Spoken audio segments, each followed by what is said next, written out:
I was just doing like 14 hours a day of sessions, just anybody that would come to the studio there. And I knew DJ E Double through a couple of clients at Phoenix Down. And Joyner got in touch with E Double looking for an engineer, and kind of just hit it off with him. Once we went in the studio, he had me like record like 5 seconds of something, and then just like Melodyne it, and then that was it. You know, like we've been locked in. He was like, "Okay, you're my guy." Yeah. Oh, I've been waiting for this one for a long time. I've been wanting to corner you, Leo, and ask Get you me in a dark, questions secluded about alleyway. The making was weird, dude. You make shit sound so good. Not like years ago, I pulled up some Joyner Lucas songs as like a reference track. Oh, okay. Dope. And I was like trying to match the vocals and shit, and unable to do it. Really? You know, I'm just curious. What song? I don't remember. You don't remember? I don't remember. No. Just curious. And you know, and I was saying like, damn, this shit is so good. And somebody was like, yeah, that's this dude Leo. And I was like, damn, I gotta find him. Yeah, it's funny because when he kept coming up in conversation, and I was like, you mean Elio? Because you know me from back in like 2017, 18. Early, bro. Before I even made beats, I saw you win the Stubby case. Oh, yeah. He was the first winner for Stubby. Oh, wow. Yeah. And where's your belt at, bro? I thought you were going to bring it. I should have brought it. I still got that hanging up in my living room for sure. Nah, you know, it's mad funny when you know the lore of somebody. You're like, oh, shit, he's working with Joyner Lucas. Now I've seen that dude fucking... Wonder Bar doesn't even exist anymore. I know. It's like a Korean karaoke bar or something. No, it's a Han or whatever. Yeah, it is a Korean like club now. Oh, okay. Whatever, and it's actually like apparently it's an international club. I don't fucking know. But anyways, yeah, like that's when I first remembered you, dude. And then I remembered you specifically because of the way you used to like slide your bass lines and shit. You used to do like this crazy trick with the delay and the echo. Oh yeah, the wee woo, wee woo. Yeah, and he would slide the fucking delays. And I'm like, that. dude, what the fuck? You were making like whole melodies with the bass. And that actually changed how I slid the bass line my beats. Because I was like, oh shit, you could do that? That's fire. You know? That's sick. Yeah. And then to hear that you went to Phoenix Downs for a while, and then everybody's like, hell yeah, my engineer is Leo, and I'm like, Leo. I was like, I think I know that guy. And then Hey, the plug's coming out of your mic. Push it. Yeah, there you go. there we go. And then to hear that you working with Joyner, that's just crazy to see. Yeah, no, it's been a crazy journey for sure. Yeah. I did not expect any of this, you know. So Yeah. just happy to be here. You know? How did you get started? How did I get started in music? Yeah. Like, what was the first thing you did? My dad got me some program called Magic's Music Maker. It was like in the bargain bin at Best Buy for like $10. Yep. And it came with like these CDs. So I would just take the program and like take like these samples and just put sample packs, like basically just pastiche a sample pack together at like 11 or 12 years old. I wanted to get more into it. So I got Ableton at one point, and I would make like new trials for the new email addresses to get the free trial. Right. And I did that for like a year, and then they finally like patched that out, and I was like, all right, I gotta get a real DAW. Flying Lotus used Reason, so I got Reason probably when I was like 16 or 17. Used that for a super long time. I don't know how I did it because Reason is a terrible program. Reason's not a terrible program. It's gotten better. It was insane back in the day. Yeah. It's got great sounds, and like the whole workflow of working in like a studio style setting. It's all very like skeuomorphic, where like you click a button and the wires come out of the back, all the synths and everything. So it helped me learn a lot. But yeah, eventually around like 2017 or 18, I went back to Ableton. Haven't looked back since. But as far as like all the stuff with Joyner, I had been working around at studios for a while, like the Mix Loft and Phoenix Down. Mix Loft's in Quincy, right? Yeah. Shout out to Mike over from the Mix Loft, my boy. But yeah, so I was just doing like 14 hours a day of sessions, just anybody that would come to the studio there. And I knew DJ E Double through a couple of clients at Phoenix Down. And Joyner got in touch with E Double looking for an engineer, and kind of just hit it off with him. Once we went in the studio, he had me like record like 5 seconds of something, and then just like Melodyne it, and then that was it. You know, like we've been locked in. He was like, okay, you're my guy. Yeah, exactly. He saw how the Melodyne quickness and all that, and he's was like, that that's from Phoenix Down? Yeah, for sure. Because I feel like everybody at Phoenix is ridiculous with Melodyne. Dude. Yeah. I feel like you can't leave there without having a lesson in it. Because I mean, even when I watched John Scott do a sesh once in like the big studio room, and I was just like, he was using the fuck out of it. Like it was like instantaneous almost. And I was like, and there's even stuff you can do with Melodyne, like on like instruments and stuff. Like you can put like a whole piano melody into Melodyne and just change certain notes and stuff. If like change like a melody from like major to minor or something like that. yeah, I seen somebody put an entire sample in there, and that's how they figure out the key, and then they'll be like, Yeah, that's my cheat for bass lines. Oh, nice. That's sick. Yeah. it's a good cheat. Yeah, Melodyne has been like one of the major things like that sets me, John Scott, Josh, Schuback, Mackie, all those dudes from Phoenix down. Like you said, it really kind of sets us apart, knowing how to do Melodyne, because like everybody wants to sing, but not everybody has the voice for it, you know. So being able to kind of get songs across the finish line and they sound even better than what the client had in their head, like Melodyne is like GOAT for that, you know. All right, I'm going to remember to ask you more about Melodyne when we get into the Geek Out session. Gotcha. But That's my least favorite. so you were at Phoenix, and then Joyner said, "All right, you're my guy." And did he so he like hired you out of there? Pretty much. Like that was about 2019, early 2020, and obviously I had so many clients at that studio, but then COVID happened and all the studios kind of closed. So it was like kind of perfect timing, you know what I mean? Because like nobody was like hitting me up to get in the studio for the first few months I was working with Joyner. So it kind of like all worked out timing wise, you know? So shout out to COVID. I know. Yeah. I mean, it kind of helped make my life a little bit easier right when I first started with him. Yeah. And you produce for him also, right? Yep. Yeah. Now I'm at a point where like I'm trying to produce like pretty much everything we do. You know? Everything. And it's like a dope opportunity to be able to be in that position. Because like you lock in with a major artist, 9 times out of 10 you're just the engineer. You know what I mean? Yeah, So to slowly kind of get more and more production has been like a dream. You know? I feel like that's kind of rare for an artist to have a producer and engineer for all their shit. I think the only other one I can think of is maybe 40. You know, with Drake and 40. Yeah, but he's not like making all Drake's beats. Yeah, true. A lot of them. I think I feel like he doesn't make that many of them anymore. maybe not anymore, but I think earlier on True. it was Early on, it was definitely And also with Drake, I think it depends who he's working with at that time in general, because he'll have like he had that album with like Metro and Future, and you know, Metro did that, and he's like, oh, I'm gonna sound like Future for a little bit. Fucking use Metro. Right. So you went all the way from that to now winning a Grammy. Yeah, that was like super lucky, and that's like one of those things that just being there, locking in with Joyner this whole time has been like led to crazy opportunities. Because I just made the beat. I think we're gonna open up the session. Okay. Yeah. So, but I had just made the beat in the studio on the spot because he wanted to sample a song. Like, it just gave me I think it was Air Force Ones by Nelly. Okay. The intro to that. Oh, that's fine. So you just gave me that and was like, yo, make a beat out of this. And I usually don't make beats in Pro Tools, but I had Pro Tools open. I just did it real quick. And you know, working even at that point, Chris Brown wasn't even in the picture. You know, we were just making a song, and then I guess Chris heard it. We sent the session, and the rest is kind of history with it. You know, they just wound up on his album. Yeah, so that was like a crazy, lucky, awesome opportunity. I mean, you could call it lucky, but yeah, you worked. It only would have happened to get there.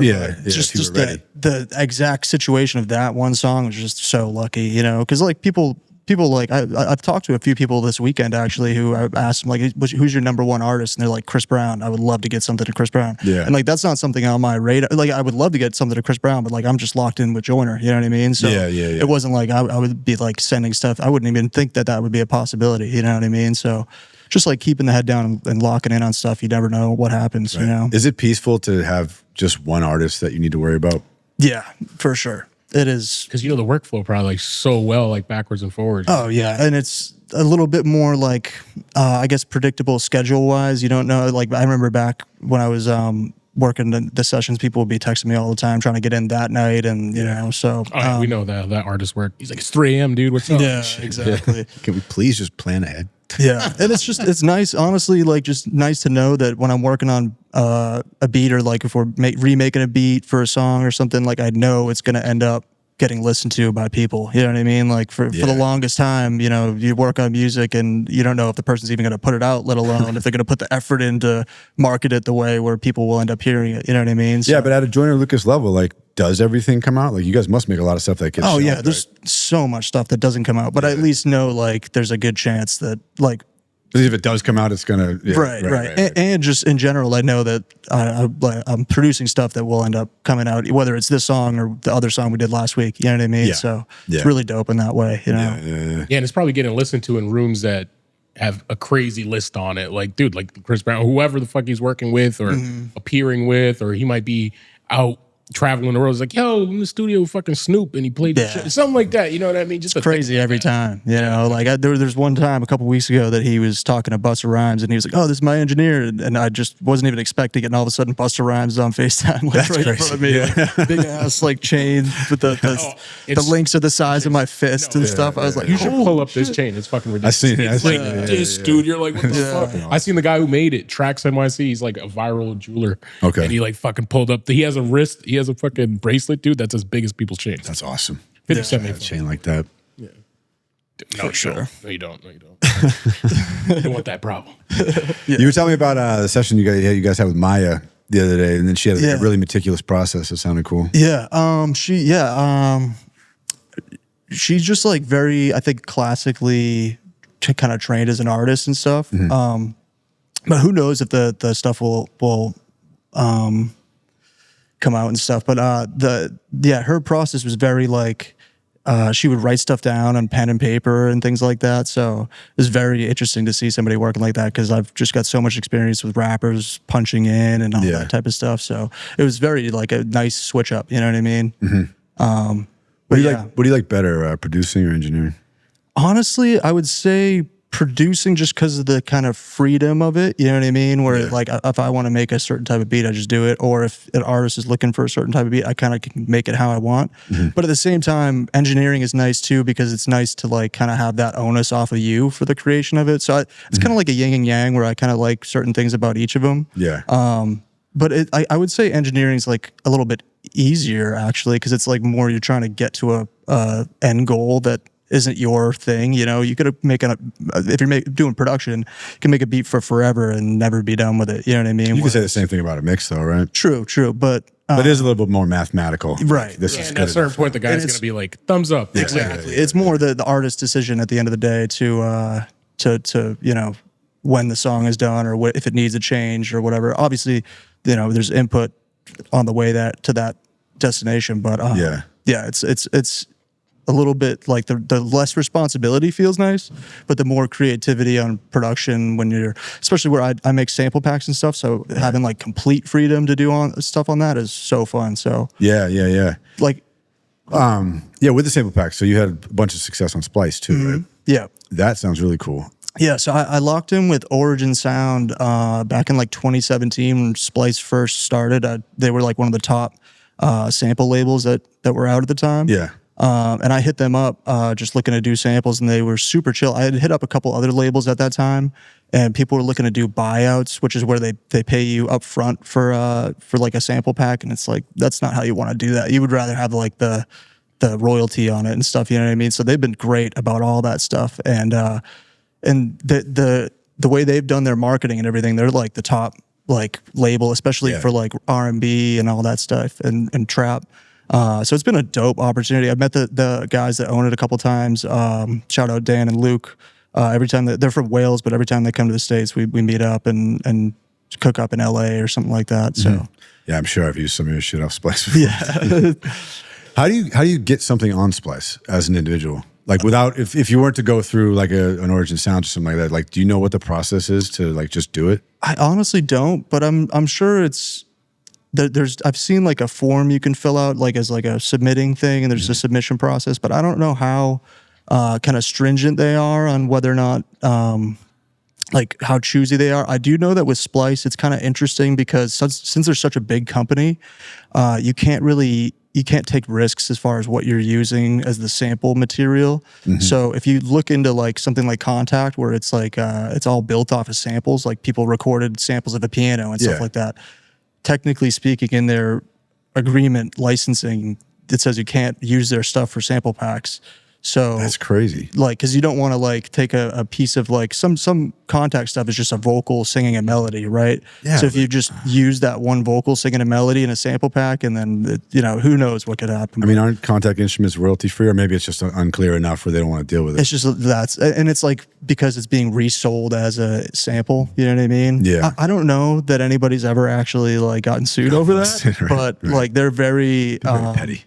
yeah, they're very like when you're kind of like go through the whole process of the formatting and all that, they make it very clear like these synths are maybe not a great idea to use because we don't know the clearance on them and all that, and drum sounds in particular, like it's very rare, especially in the whole world of trap music, to have like a sample pack that's not like mostly stolen samples of things that Yeah. came out. Yeah, I've definitely downloaded drums from Splice. Like, okay, where'd you get this, buddy? Right. Like, There's only so many ways you can go with a trap snare. Exactly. Yeah. And a hi-hat.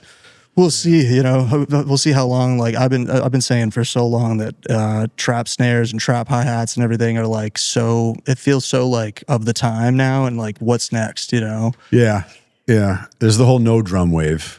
Like Alchemist and stuff like that. Yeah, like Devo and shit. like an alternative snare sound too. Like it's like that you'd be like, you're using that like random weird perk. Yep. Like I like those. Yeah, I like that those. too. I like it in R&B a lot too. Like Oh, yeah, you'll totally. be seeing like they'll use like a fucking like literally like a wooden hit like bang, and then you'll be like, all right, that's the snare. Fucking Yeah, or like a shot of like just white noise. yeah. I always like that. Literally, as long as you can make it bounce, it works. Like that's what's good about hip hop and R&B. It's like it Right. bounces, right? We good.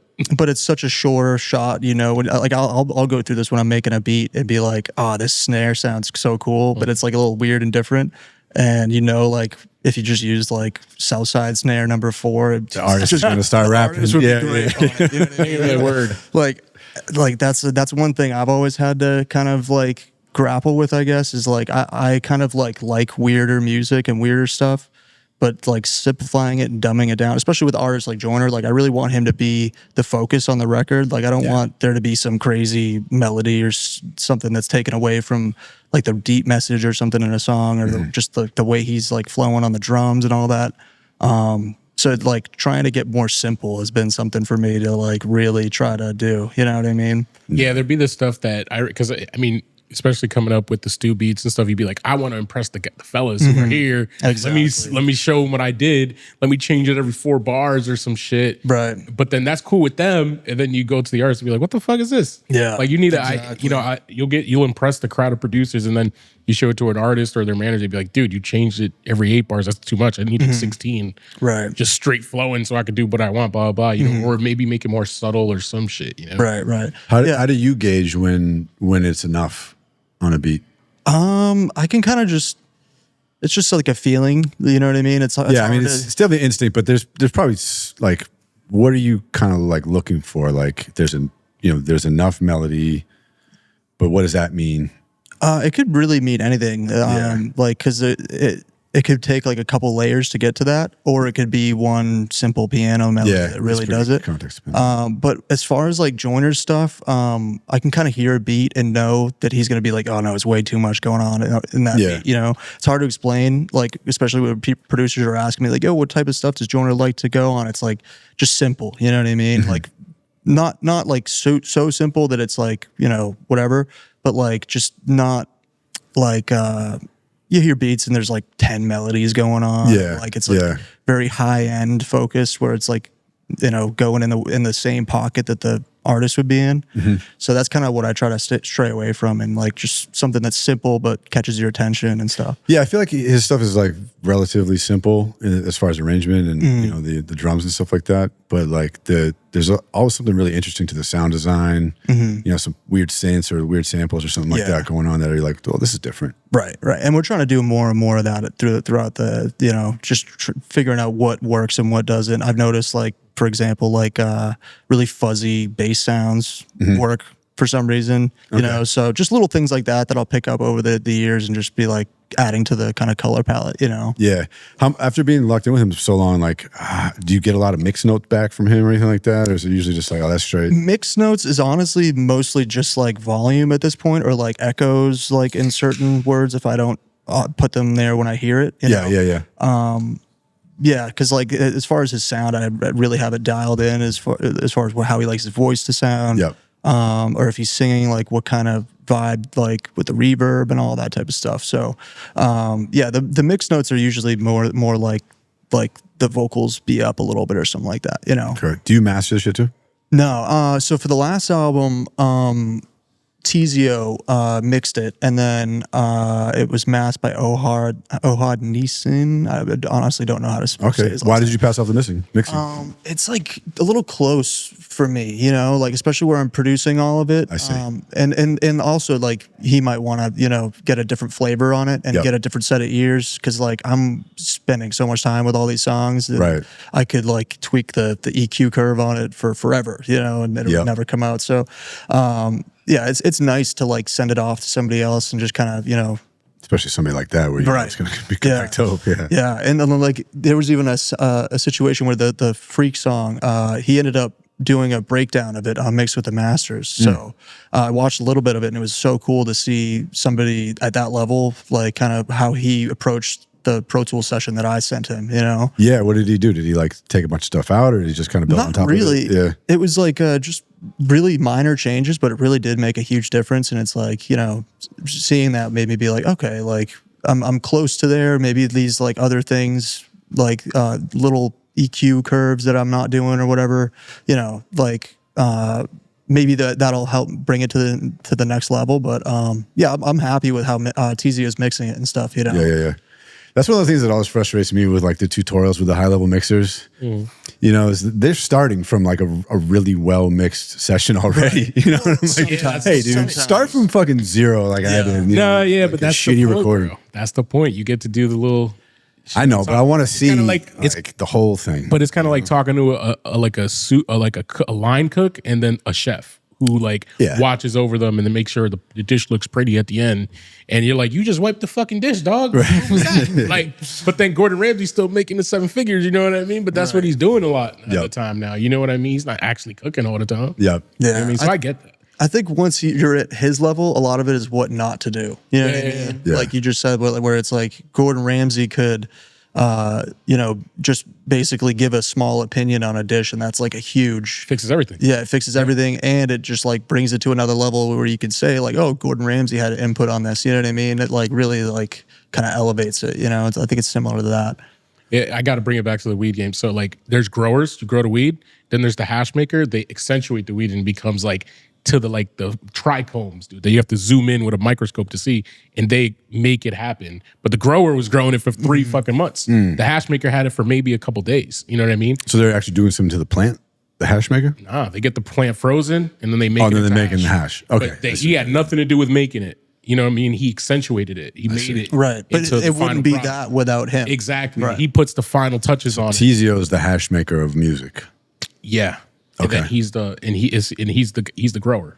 You know what I'm saying? Let him know, dude. So that's a good way to put it. I always think in terms of weed. I work with weed. Okay, yeah. What's your vocal chain like? How do you start this all?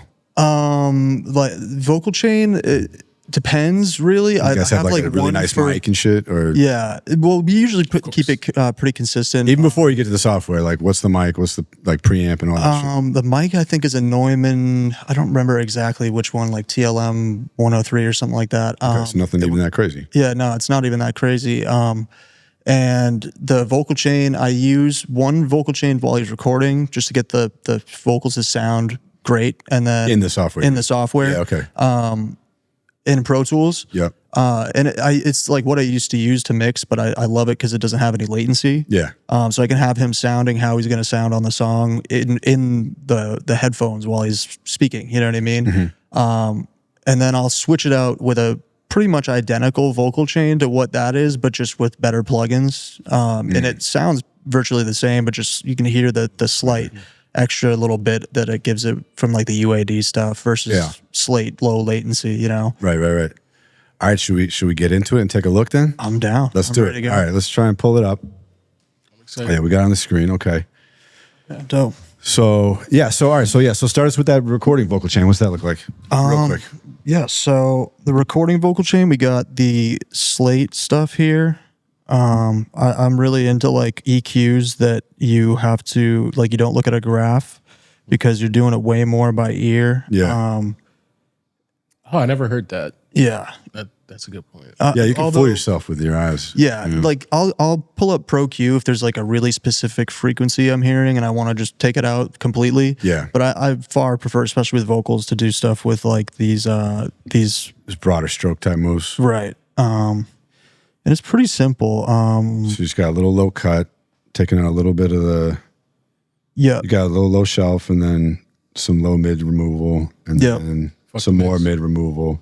And this will change depending on the song and stuff, you know, like certain styles of music will require something a little different. Okay. And this is an older song. I think before he used to record on a slate mic. Nice, yeah. Which people like shit on the slate mics. I actually don't mind slate It's mics pretty at good, all. dude. They're not bad. Yeah, I used it for a long time. I You like did use it. I remember it's the emulating one too, right? That Yeah. you can like Yeah. yeah, that's sick. yeah. And put it on the C800 model. That's cool. I'm not really much of like a gear head. Like I love gear, but I don't really put it on like a pedestal where it's Yeah. like, oh, this like $20,000 mic sounds so much better than you know this other one. Like if it sounds good, it sounds good. Got the trophy out. It worked. Yeah. But yeah, so it's like just actually, so I should have just explained it piece by piece. But there's we got with this is like simulating like a microphone preamp. Yep. Really subtle.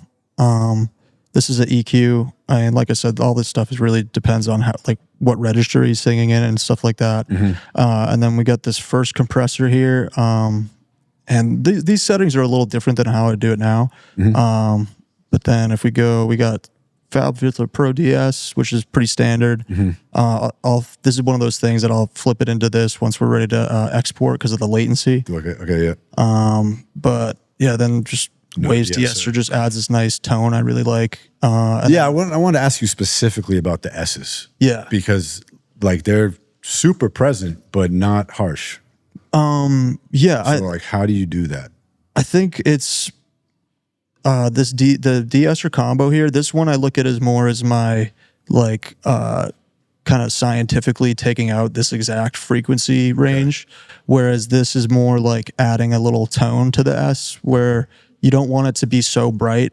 And I feel like there's something about this Waves de-esser that it makes it sound like kind of a little softer on the S's. But then like I do that second so that afterwards when we boost the highs on this VMR with this revival shimmer, it's not getting de-essed again afterwards. Like I want that, like everything up to this de-esser plugin like is like kind of like how I want it to be recorded, whereas this one is more the mixing, you know. So this one's like just a compressor here. I don't use this one in the thing. It's honestly kind of unnecessary. It doesn't really add too much. This is another compressor here. I like to layer the compression together. How many dBs of gain reduction do you go for with each compressor usually? If we play it, oh, it's on solo. Switch track. Got that shit that made these buses nervous. This that shit that interrupted Kanye Sunday service. I know So like on this last one, we're doing like 10 dB. got that shit that made these But Yeah. it's pretty heavy handed, but the mix is down on all the compressors. Okay. Which honestly, like now, I think instead of turning the mix down, I would just do a little less compression, you know, because it's essentially the same thing. But yeah, so it looks like a lot. Is it though? Because isn't the point of parallel to like let some of the natural transients and stuff come through? Yeah. I'm Uncompressed? not huge on parallel though, especially with I don't like do it much either, but I feel like maybe I should. yeah, like parallel, like distortion is fun, stuff like that. But like parallel compression is like, there's so many plugins, especially like if people are doing it where they have like an aux setup here that's for compression. That's like a nightmare to me because you never know if like a plugin is like not phrasing correctly. Right. And doing it like that is like kind of risking that. Yep. Versus all these plugins have like a mix knob, which is the same thing, you know? Right. But that's pretty much it for the vocals. And then like I said, when it comes to like if I'm the one mixing it, which does happen, like for like the stuff we did with the Skepta stuff, I mix those. I'll switch it out with like a equivalent like UAD chain, but this is an older session, so I don't have that chain open in this one. But it's basically just like I said, the same idea. I think I use even like the same way that this is like a recreation of the API. Yeah. I'll use like the API channel strip in the other version, and I've gotten it to where they almost null out. You know, they're like so close that like Joyner doesn't even really know the difference. I don't think. But it does. To me, it makes a little extra difference with the high end and stuff. Yeah. What do you do to get the vocals like so in front? That's one of the things I've always been the most impressed by is how they're like so in your face and like 3D, but they don't seem too loud. Really just volume. And I don't go too crazy with like bussing stuff together. That's like a pet peeve of mine with Pro Tools when I open a session and it's like all the vocals are going to one lead aux bus. And like, especially that's fine in some situations, especially for CPU power stuff. But like, if like there's a part where the vocals overlap each other, like if you listen to like a lot of the Atlanta music, they'll rap in a way where one bar ends and the next bar starts, and they're kind of like overlapping. If you're compressing everything after that happens, it's like one of those is going to win the fight, and it's really the compressor that's deciding that, right? Versus doing it with all the plugins just straight up on the track like this. If I want this vocal to fade out and that one to fade in at a certain time to make sure his words are clear, like that's way easier to do with this. And it just makes it more confusing from a mixing perspective, I think. If you're like constantly having to go up here to like do a change to the auto tune or something, and then you got to go down here to mix it, you know, I think that's one of the reasons people think Pro Tools is so intimidating and confusing, because the way the bussing works, I think can get out of hand, you know. But that's why I have this crazy color setup and stuff the way I do. Yeah, that's one of the things I like. You could probably do it in this too, but like I like about Reaper is you can do sends. Reaper. You can do sends, but like you can just make groups. So there's parent and child items that like feed up. So if you want to do buses that way, you know. But I agree. Yeah, if you have two vocals in parallel like that, then you have to kind of treat them differently, at least at some level. One other thing too with that is like with the automation, like say I want to do like an echo. I can just do it on this track right here. And like whatever, and I can see what words it's on. So if I want to get really exact on what word I want echoed, I can like see the waveforms. Versus if you're doing it the bus way, you would have all those reverb and echo and everything after the plugins that you're putting on the voice. Otherwise the echo would just be dry, right? But then that means if you want to do a delay, you got to go down here and figure out what part of the word it was, and you're not seeing the like you could drag it down, I guess, and stuff. But yeah, it gets. So your lead vocals, that's just going straight to the mix bus? Pretty much, yeah. Nice. Yeah. Nice. Okay, great. So you have no real secrets. It's really just talent and ear. Not really. Yeah, I mean, hopeless for the rest of us. Well, it's funny when you watch like the Genius interviews and stuff, and then somebody's talking, he's like, "Oh, what did you do?" He's like, "Bro, I just made sure the volume was good." Like, you know, and you're like, "All right, fuck it," you know. And then like even like a master engineer guy, he's like, "Yeah, you know, I just made sure the volume was good." And like, But what I do see you doing, that I see, you know, every time I talk to or see a high level engineer working, it's a lot of small moves. That is one huge thing about it. Yeah. Like reverb, I don't even know if there is reverb. It's like -24, which is barely audible at all. You know what I mean? Yep. So it's really small moves. Because if you start doing stuff, I mean, that like you can get creative stuff by going crazy with it, you know. But I think especially at like Tizio's level, he's like all small moves, you know, and it really makes such a huge difference. Especially with the voice, because if the voice sounds too unnatural, like we notice it immediately. And you're like, that sounds fucked up. No, and it depends on what genre and style you're going for too. Because sometimes you want the fucked up, weird. You might want an effect. But for like this base level treatment of compression and EQ, it really is about stacking small moves. Especially with like the compression, like you were saying, like the small moves is like huge, because if you have 5 compressors that are all like pinning at like -10 dB gain reduction, it's or 1 instead of 3, you know, 1 doing a lot instead of 3 doing a little bit. Yeah, exactly. Yeah. And then same with the EQ.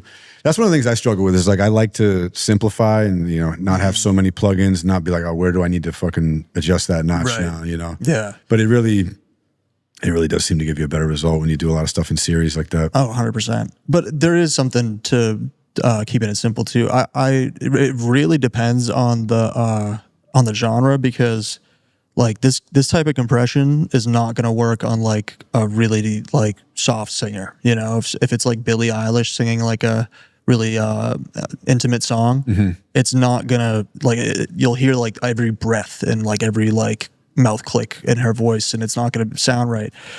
So even something like that, I would go like no compression, maybe even, you know. So it really is like a genre thing. It's just with Joyner, I have like a template now because I've worked with them for so long. It's like I can kind of do it really quick, you know. Yep. But you have Chris Brown's vocals in here too, or was that? No, you said that was TZO. TZO. So then, as far as the whole mix, you know, what are you doing on the instrumental to make sure that everything fits and works together? So we got this sample here. So like I said, this one was a sample of Air Force Ones by Nelly. Yeah. So it starts off with just that sample. And then I can hear it. That's tough. once the beat drops, we have two different versions of it, where this is like the dry regular version. And then this one is just like bringing out some of that high end. I think I might have pitched it up and cut like something crazy ridiculous just to get like a little bit more brightness out of it. Yeah, kind of get that one sound to pop out. Yeah. Yeah, just to get that one sound a little bit more up. And then from there, I do my 808s in Pro Tools with Anna too, but I don't think that it's not like reloading correctly. Don't worry about it. I'll like throw like a sample in here and then play it out, because there's really like Pro Tools doesn't even have a stock like sampler that you can use. There's no like stock like instrument that will just take a sample and play it on the keyboard. So that was like a confusing thing at first when I started to want to like kind of like be able to cook up while an artist is in the booth. Is like, well, the one thing is, how do I do the 808s? Because I have no problem. Like all the other drums are like kind of just putting them straight up in the. You just drop them on the timeline. Yeah. Yeah. Yeah. When the first time I seen someone making beats in Pro Tools, I was like, how, Sway? I would actually love to do it because it would just kind of streamline my workflow a little bit. But the one thing is MIDI is kind of clunky and doesn't work the right way a lot of the times. And like even little things like you can't do pitch bend with MIDI in here because like it doesn't let you like do like a curved line or like a diagonal from one point to the other linear. It's like all stepped. So if I wanted to do like a 808 slide like I do in Ableton, it would be like you could hear every little single like step of the slide, you know. Do you have level targets for the instruments and the voice in a mix, or even like relative? No, I just feel it out. But I will have like level targets between artists if there's features. So I'll put like something like Insight on like the all Vox bus. Insight is this one. Hopefully this doesn't. Yeah, there we go. And it measures like the integrated loudness, which is like what the mastering is for Spotify. Like that's the number they're trying to hit and all that stuff. So, but that's just on the vocals, and I'll use that to make sure that on a loudness level, you know, say Chris Brown's voice is the same level as Joyner's, you know? Yeah. Because somebody might, if they have completely different voices, somebody might be a little bit more bright or whatever, and that's going to fool you a little bit. So I find this makes it like pretty like easy to just like. That's a cool trick. Kind of like really dial it in perfectly. Yep.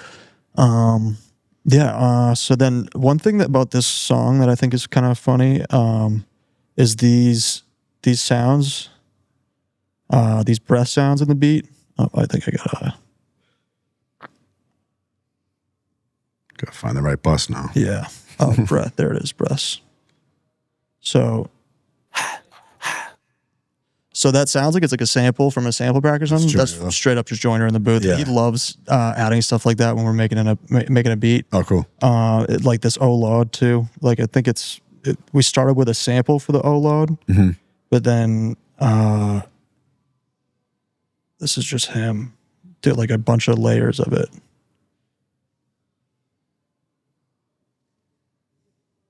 Oh Lord. Oh Lord. That's awesome. Which like I low-key forgot that until I opened this session up. I was like, I thought that was a sample every time I heard that song.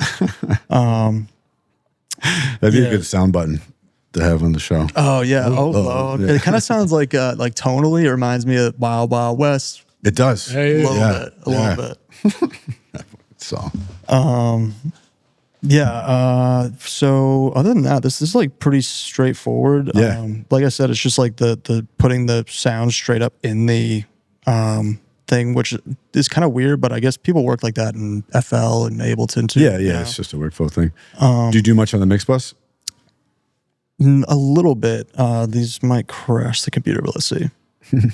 This whole VMR thing, I used to do this, and if somebody wants to steal it, that's completely fine. But it's basically like every track in Pro Tools has like this VMR at the end of it, and these ones are set up for channels, and then this one's set up for the mix bus. So it's basically simulating an analog like console setup. Right.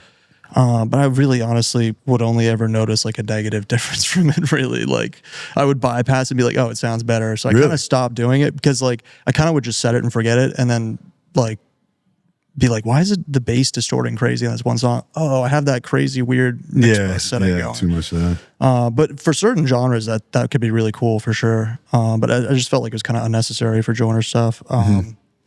But then it's like a pretty basic setting. You got the tape simulator on there. Yeah. The tape simulator just adds a little bass. Yeah. And then do you pull the bass down on that shit? I also have to pull it down on the tape simulator. Yeah. If that's the case, I really will just bypass it because it's like the only thing I'm really looking for out of it. Okay. Like all the stuff that does to the high end, I could take or leave really. Yeah. Song by song basis, but like the bass is really why I use that. And then really simple ozone setting. Like this wasn't the final version of everything, so this is kind of just what I would send to him. And it looks like this is honestly just like zeroed out because of some issue here. I don't think these were the settings. It's just like I got you. Yeah. The reset.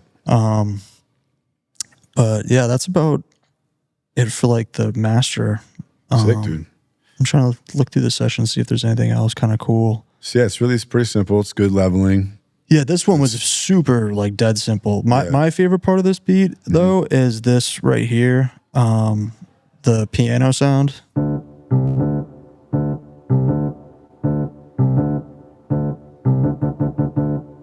Which is just Arturia piano, like pretty basic preset. Yeah. But it just added so much to the song, I felt like.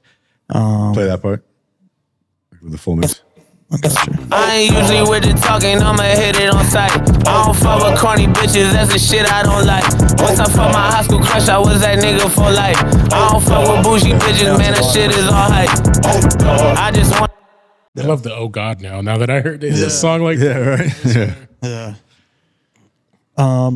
Actually, so one cool thing I guess is like kind of a trick that people can mess with is doing like a lot of like effects to the vocals and stuff. So what I'll do is I'll take like the vocal at the end of the recording once I have it mixed and everything the way I want it. I'll stereoize the audio file. Would usually just take the mix and put like Ozone Imager or something that literally does nothing but sets it as 2 audio channels. Commit that. So now we have like an acapella of his voice for the whole verse. And then I'll go through the song and kind of take little pieces. And I'll take like the beginning, say, and do this audio suite stuff to the vocals. So if you hit reverse here, there's like a basic setting with the Valhalla verb. You can do like really quick effects to the voice. That is one thing that makes me want to use Pro Tools, is how fast you can do shit like that. Yeah. And like there's even like key commands you can do to get that even. Got that shit that made So yeah, like it makes it so easy, because if you wanted to do this effect, and I know how to do it in Ableton, would take at least like 3 or 4 steps that would take like sitting and waiting. Record it out. Yeah. Take it, reverse it. Yeah. So that stuff like that is huge with Pro Tools. Yeah. Or like we take that same line and just chop that little piece. And then not used to doing this on a laptop. H delay. Yeah, and then like back when I was working at Phoenix Down, I think I did this on every single song. Like when the people song, love it, right? Yeah, like reverse, it would reverse delay. Yeah, do a little. I think that's too slow. Yeah. So yeah, stuff like this. Got that shit that made these buses. Got that shit that made these buses nervous. Right. Yeah. We do love that. Yeah. So you could go forever just like adding little stuff like that.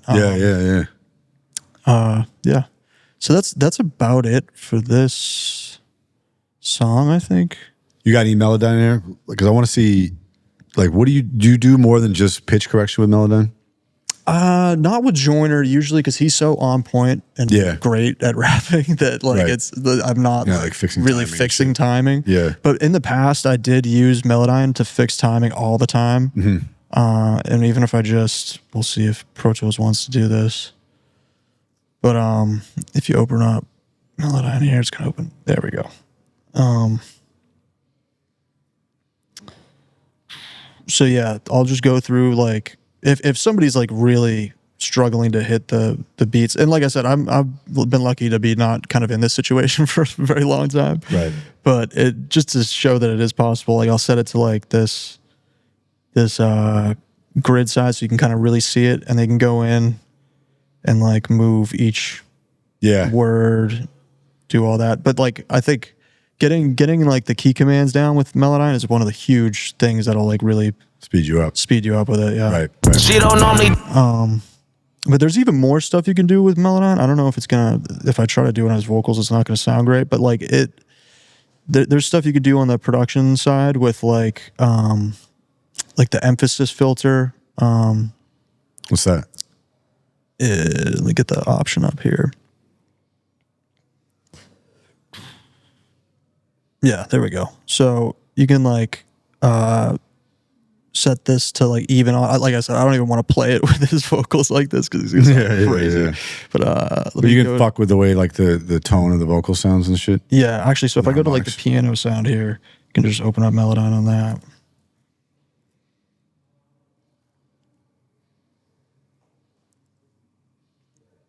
Yeah, this graph thing is I've never really understood what this is. Yeah, it does like EQ and all sorts of other stuff.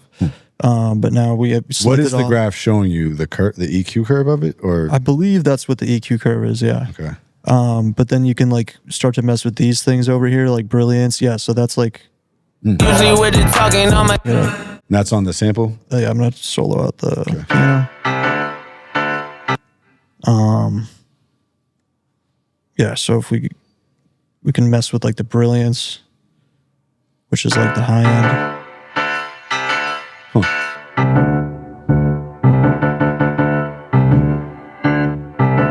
But this, I think it's the one of those. If we go to the EQ,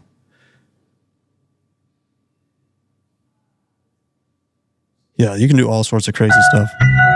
Whoa, Oh, that's wild. that's fucking sick, dude. Yeah, so you can like go crazy with that if it's just like a sample and make something completely different with it. Yeah, try that.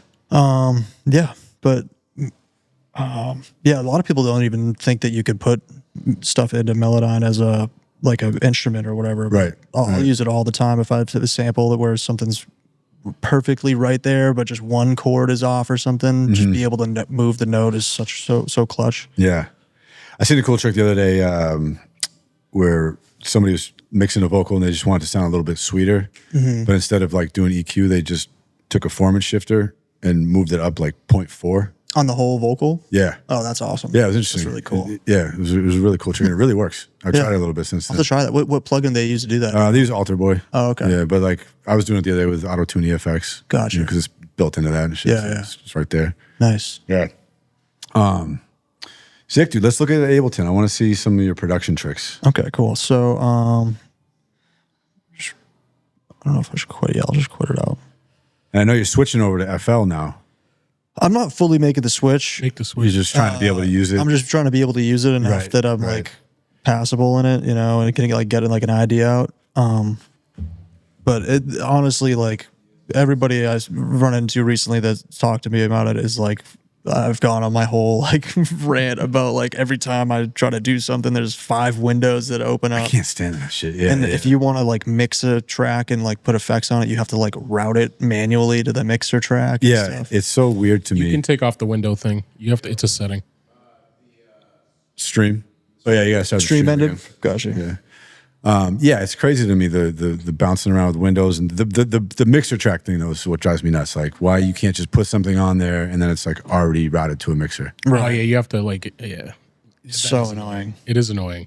So if we open up, You know what annoys me with a lot of FL tutorials too? This is a stupid pet peeve, but people will be like doing their drums and they'll be like, "Oh, this snare's not loud enough. I got to go turn up the velocity." And they'll go into the pattern and turn up the velocity. I've seen that. I never did that people do that in FL. You're saying? Yeah, because it does make it sound like it's hitting harder. but when it's they do it. just louder.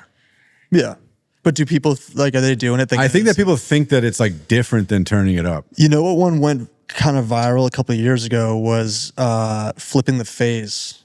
Like people like in their breakdowns for like big Lil Uzi songs or something would be like, and then I flip the phase on all my 808s, and that doesn't do anything except for literally like change the direction of the speakers Right. from. It can fix the interaction with the kick sometimes. If, though, right? if it's like a kick in an 808 Yeah, or yeah. like bass in an 808 at the same time, might Right. fix some stuff. But like I saw people after that just starting to like, you got to flip the phase every time, bro. And like that's the thing is like you have to listen because the phase might actually be perfect as it is, and then when you flip it, it's now yeah, bad. You know what I mean? yeah, yeah. So it's one of those like there's so many like bad tips and tricks out there. You know? Well, Yeah. the velocity thing in particular, you can give your drums a little more bounce if the velocities are different Within So- a pattern. Yeah, that's what it's for. Yeah. That's what I it's for. that's what I use it Yeah, for. yeah. I never said, "Oh, I want more volume. Let me turn the velocity up."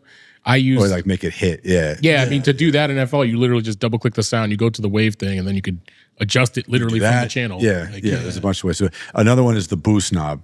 I'm pretty sure that's also just volume. The boost knob is like it adds a little distortion though. Like, Does it though? And It- if you don't press the clip button,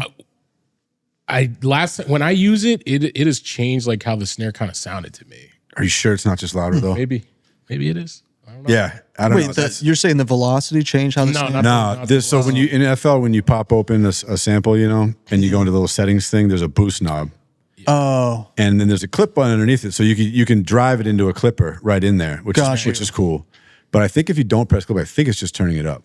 I think so because you could literally see the wave changing, so it is turning it up.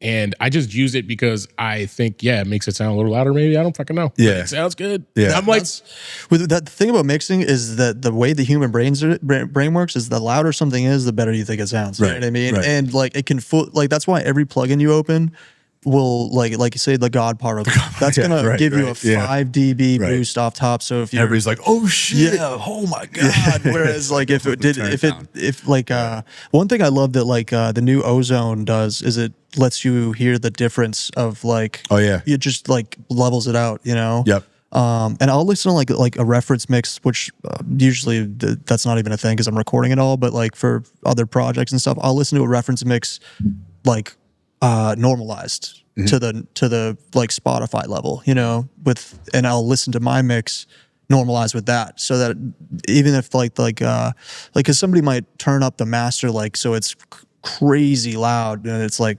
-4 LUFS or something like that. Yeah. And that doesn't make it sound better. So you really got to like judge your mix against a mix that's like the level the way it's supposed to be. You know what I mean? Right. Right. But yeah, so this is the session for the DMX. Well, it's actually the sample that we used for the beat on the DMX song that just came out a little bit ago. Cool. It's called "Bring Out the Worst." I guess I could play it, but I don't know if the audio thing is going to work here. Hopefully. Find out. I can just do Google Chrome. That works. Sorry, a little preview.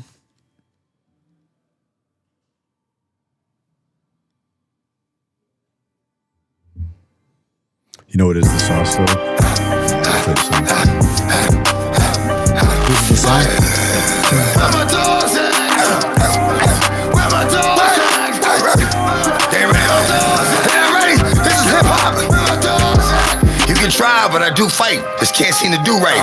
Can't run with the big dogs.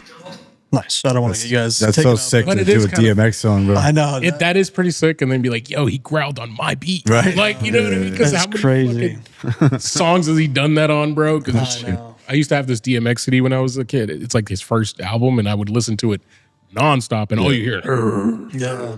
Yeah. That's so awesome. I think Rough Riders Anthem is the first song I ever learned on the piano. it's fucking- Oh, nice. So yeah, it's such a full circle moment to be able to get that opportunity. That's so cool. But yeah, so this one was like a rare situation where like they hit me to make a beat, and the first thing I sent like didn't take long at all to make, and the first thing I sent was the one. Nice. And it was super lucky because I made it all from scratch too, which can often not be the case with like, you know, people sending in so many melodies and loops and stuff like that. But it's nice to get one just by yourself. Just so we got the sample.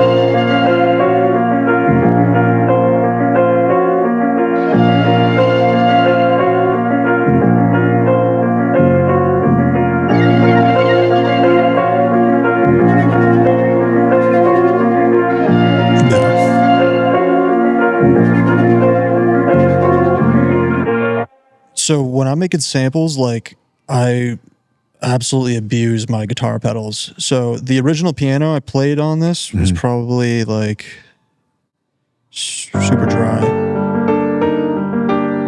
It's like I think it's literally the first preset on SRX piano. Yeah, it is. So then when we run that through the guitar pedals, and if I turn off the pitch shift up here, it just makes it sound like it's like instantly. It's a whole different beat. Yeah, it's out of an old sampler or something like that. Yeah, it makes it so interesting. Which pedals?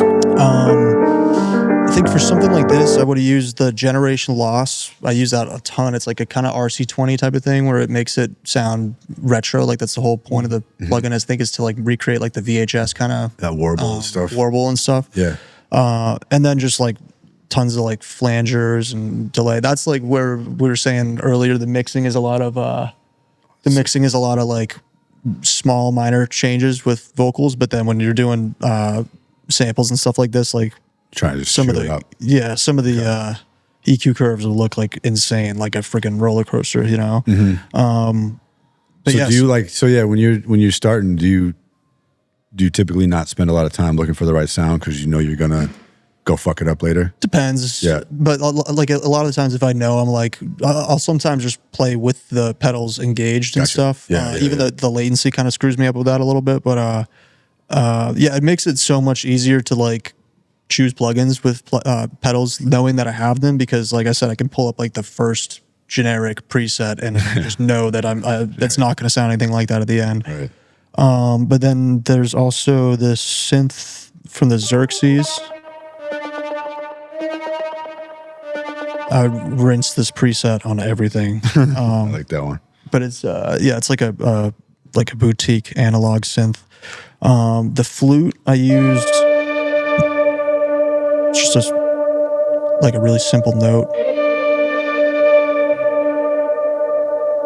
but that echo is tape echo. Like I have a Roland Space Echo, like a echo box, and if you open up the top of it, you can see the tape moving around in the top. It's Really? great. I don't know how that's it fucking works, cool. but it's so cool. But that's another one of those things where it can. I don't even have to use the echo itself. Whatever circuitry they got going on in there, it like makes it sound like an old sample just because it's running through the tape. So it's just it's a processor with tape with actual tape inside. Yeah. If I don't know if my entire screen is sharing the Roland Space Echo. Pull it up over here. Yeah. Rolling space.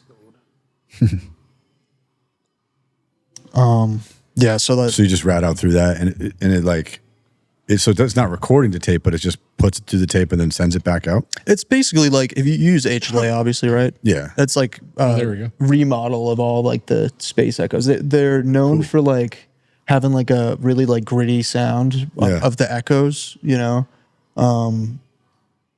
Yeah. Cool. So you said you don't bug out about hardware, but like I bug out about like synths and stuff. Okay. Not like sound design type hardware. not like Yeah. I don't have like any 500 series racks with like Right. crazy, because like why, if I have 100 compressors and EQs that I Yeah. don't use in my computer, why am I spending another $5,000 on like a small thing that then it is so hard to use? You know what I mean? Because then you got to like route stuff and re-record stuff. There's no like just if the artist needs a change on something, you used a hardware and they're like, oh, I don't like how the vocal sounds on this one part, then you got to rerun it through the hardware again, you know? Yeah, I've been getting into it lately, you know, with the studio, getting right. a few pieces and stuff like that, and it is really fun, you know, to like choose the right things and shit like that, and you know, to turn the knobs and everything. But I've definitely like fucked things up because really this EQ is fun. I want to turn it more, Exactly. you know, And that's the thing too. I feel like I never know in the moment. Finally, like I'll like go back and be like, oh, let me turn the EQ down. Like my ears were bugging out of the one moment, you know? Yeah, you got to be pretty careful. I think it's just you know, small moves again, Right. at the recording stage. Right. I would like to get into the gear and stuff, but I just can't justify the price. Yeah, you know? yeah, I know. Like I'll spend like a bunch of money on a synth, you know, because that's going to get me. That's going to get me something I can't get, or even the guitar pedals, you know, that's going to get me something that I can't get somewhere else. But like I said, if my goal is to mix the vocals, I don't need You don't need to do it on the way in. analog you know, set up to do that. It would be fun to do it on the way in more, but like even then, like I like to keep his recording setup like as simple as possible, because sometimes we record on the bus, sometimes we record you know, other places and stuff. So I don't want to have to be like, oh well, this one sounds different because we used the Neve at his studio, you know. Yeah. Are you a big second guesser when you work, where you like go back over stuff, or do you try to commit and move on? Depends. I try to commit and move on, especially with like making samples and stuff, but with other people's mixes and stuff and things that aren't my decision, I like to make sure it's right, like right before like I send something, you know. I don't like sending stuff to an artist and being like, oh well, it's not mixed yet, you know what I mean, or it's not fully done. So I'll like kind of not necessarily second guess, but like really make sure that it's like on point before it ends up going out, you know. A lot of, I mean, your samples are all so catchy and shit. Like, what is your philosophy when you're composing them? Do you have one, or is it pure instinct, or it's pretty instinctual, I guess. But like I can kind of feel like, especially with the origin stuff, like I'll be like making a sample and just a certain sound will be added to it, and then I'll be like, oh, that's an origin sample now, you know, versus like you know, like I don't know if I would necessarily send this to go on Splice, especially with just the piano. Maybe it would work, but like it would work. It would work for sure. But like, because that's the start of a song right there. Yeah. You made a song off that. Yeah, I almost kind of overdo it though with the origin samples, but it works. You know, that formula has worked for me. You know, like you put too much in, you feel like? Going crazy with layers. Yeah. Is that because it's more appealing to Splice customers? Maybe. You find? I don't. Yeah, I guess. Like I said, I've made like 20 packs for Origin, so I kind of have like an idea of like what it sounds like. You know, it's really hard to explain, but like I'll just like hear a sample I made and be like, oh yeah. Like I guess actually now that I think of it, especially because all this is ran through the pedals, like that's one thing about the Origin stuff is like it's all pedals. You know, Super saucy. Okay. Yeah. But what about, you know, I mean, are you thinking like, all right, I got to put, you know, something in, you know, an instrument in the low mids, I got to put a high end instrument here? Are you thinking at that level? Not really. Just going? Like, yeah, it's like I try to like step out of the way and just like let whatever happen when I'm creating to a degree. Yeah. And like with stuff like this, like I usually don't make stuff from scratch when me and Joyner are like in the studio and he's looking for a certain vibe. I'm not going to be sitting there for 45 minutes scrolling through presets and stuff, you know? Right. But yeah, with stuff like making samples, it's kind of just like feeling it out and like not trying to overthink it too much, you know? Yep. And then, so what about making beats? Like, what's your approach with drums? I have one other session I think I can open up that has some drums. Because that's definitely its own little thing in Ableton. And do you have like a way that you mix beats specifically? Or is that also just kind of leveling and maybe a clipper at the end or something like that? Yeah, I think the leveling and a clipper, because especially where the position when I'm in with Joyner is just I know I'm going to end up throwing the stems and doing more to it anyways. Oh yeah. Do you always you export all the stems out? Into, Oh yeah. into Even Pro if we're Tools, using somebody else's beat or whatever, like we'll not move forward even with the recording unless we have the stems a lot of the times because Wow. he's so like hands on with the production. Yeah.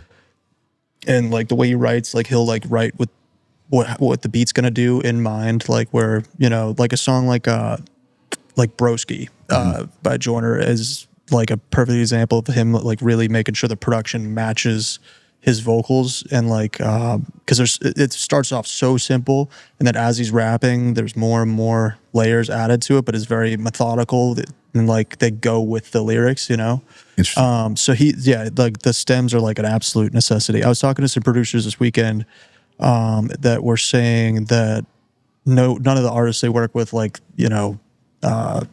like Atlanta artists and stuff like that, want the stems. They never ask for the stems, and it's like that's wild because yeah. like I listen to like any big artists on Spotify, I automatically assume that they're going off the stems. Do you have a trick to like the FL soft clipper sound, right? It's pretty hard. I find it very hard to replicate. Do you have a trick like that when you get the beat and you're like, it's got that sound to it, and then you got to make that again in Pro Tools? Oh, that's one thing that's a little bit annoying. I've had to like message some producers on Instagram and be like, yo, can you just send me like a screenshot of your master channel?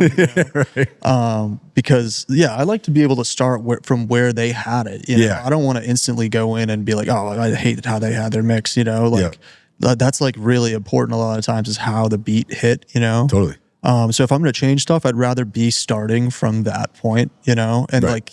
like you'd be surprised that actually stems usually come in pretty well done most times. Like you would expect that they would not be. But there are times where like you put it all in Pro Tools and it just does not sound anything like what the like had been the demo, Yeah.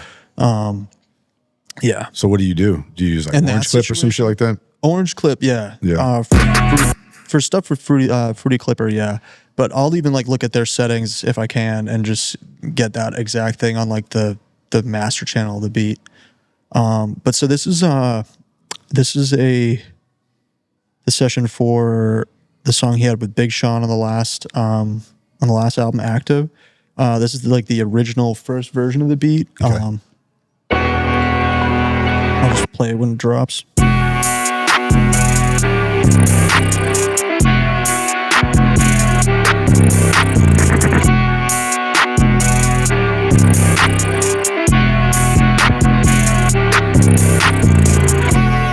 So yeah, this is Love those bass slides, bro. Thank you, bro. Actually, so crazy. this is like the last version of the beat that exists in Ableton before I brought it into Pro Tools, and it's actually significantly different now than it was in this session. Like this bass, I was in love with the way that these bass, it's like kind of alternates between all these different samples of bass sounds. If I solo that out.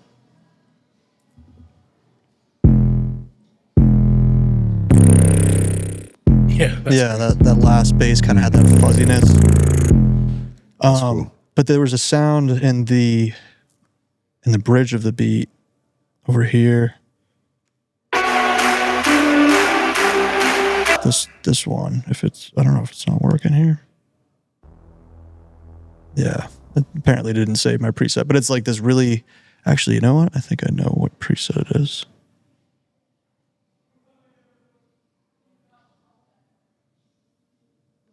Yeah, it's just changed it slightly from this, but I low-key use this preset on like fucking everything. Yeah. So it's like this really Kanye-esque, like fuzzy sound.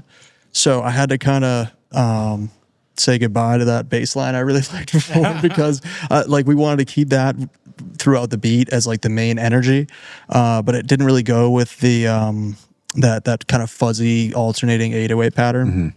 But that's just like a good example like of how like a lot of these songs really change throughout the process of us making them, where like it'll start off different beat, different vocals, different verse maybe, and it just like they kind of change and slowly morph. He's not like the type of artist that just like gets a beat and then is like, okay, perfect, let's just rap it and then mix it, done. It's like very very thoughtful, you know. That's great.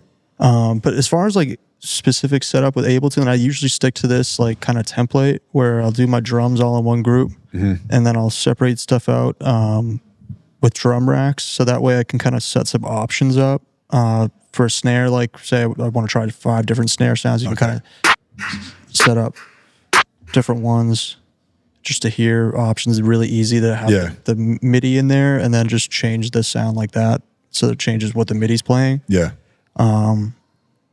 Yeah, and then like, yeah, it's all the same kind of with all the drums. Okay. And shout out Kavi on this sample. They killed this sample. And actually one cool thing with this beat,